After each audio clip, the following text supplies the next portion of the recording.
Welcome to Catholic Views, where we get to know the faith and those who live it. I'm your host, Renee Kranz. On today's show, we will have Robin Bruggeman in the studio. You probably know her from Living Lit and as a co-host on Ignition often. She's going to come in and talk about how her podcast, Living Lit, is going, how her apostolate is going, and also we're going to talk about how she and her family live out the Christmas season and how they make room for Jesus amid all of the chaos and all of the stuff that's going on. So I hope you'll stick around for that. Robin always has some great things for families especially, but all Catholics in all places. First, we have Dr. Chris Bergwald here for some Biblical Bites with Dr. B. Good day, Renee. Good day. I think good morning, but it's not necessarily. So good day. Depends on when you're listening. What's today, Renee? It would be the third Sunday of Advent. AKA Gaudete. Well done. Sunday. Well, you're going to say Laetare. I was like, okay, which one is it? I always go Laetare Lent. Laetare. Yes. It's the alliteration for me. Yes. So, yes, we are in the third Sunday of Advent. Christmas is a mere 10 days away for those of you keeping track. I know. Yeah. We've done no Christmas shopping yet. I'm glad your priorities are in the right place, Renee. I really, really hate Christmas shopping. It's the third Sunday of Lent or Advent. Oh, I've got so much shopping to do. That's not what it's about. No, it was the 10 days you said until Christmas, and I'm like, And I get it. So I want to focus on the gospel. So we've talked about the last couple of weeks how there's been this focus on sort of end times to begin with, before it sort of transitions and the focus moves from the future for us to the past. Right. Zeroing in on towards the birth in Bethlehem. The third Sunday of Advent is generally focused on John the Baptist, though. His public ministry. Okay. So not his birth yet, his public ministry. Okay. So sort of zeroing in towards that. So about the first half-ish of today's gospel reads like this. The crowds asked John the Baptist, "What should we do?"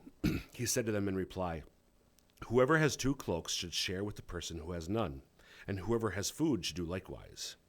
Even tax collectors came to be baptized, and they said to him, "Teacher, what should we do?" He answered them, "Stop collecting more than what is prescribed." Soldiers also asked him, "And what is it that we should do?" He told them, "Do not practice extortion, do not falsely accuse anyone, and be satisfied with your wages." Now the people were filled with expectation, and all were asking in their hearts whether John might be the Christ. And from here, John goes on, "Nope, not me, somebody mightier than I, not worthy to untie his sandals." What I want to focus on is that last sentence that I read. The people were filled with expectation, and all were asking in their hearts whether John might be the Christ. Renee, I think you'll know the answer to this question. So whether John might be the Christ, what's that mean? Well, because they're waiting for a Messiah, and they're seeing signs now. Right, and you're automatically making connections that I'm going to make explicit. Yeah. So the Christ is the Messiah. Christ is the English version of the Greek word Christos. Christos is the Greek version of the Hebrew word Mashiach, which usually gets translated when it goes directly from Hebrew into English as Messiah, which means the anointed one. Yeah. In this context, that means the successor of King David. So so all the people were asking in their hearts whether John might be the Christ. So as you said, might he be the Messiah? So what are I'm curious just your thoughts on this one. Why, just based on what I read just now, and there's more to it, but even just based on what I read now, why would Luke say right after what he told the tax collectors and the soldiers and other people, now the people were filled with expectation and they were all wondering whether he's the Messiah? Why? Do you have any guess why they may have? Could this be him based on what we just heard? I don't know. So I was struck by that. I was preparing for that. He's telling tax collectors and soldiers to be nice and stop cheating people. What's the big deal about that? Shouldn't that be? So a couple of things.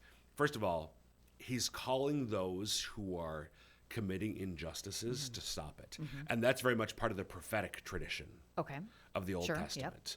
But it's not just a prophet. Could this be the Messiah?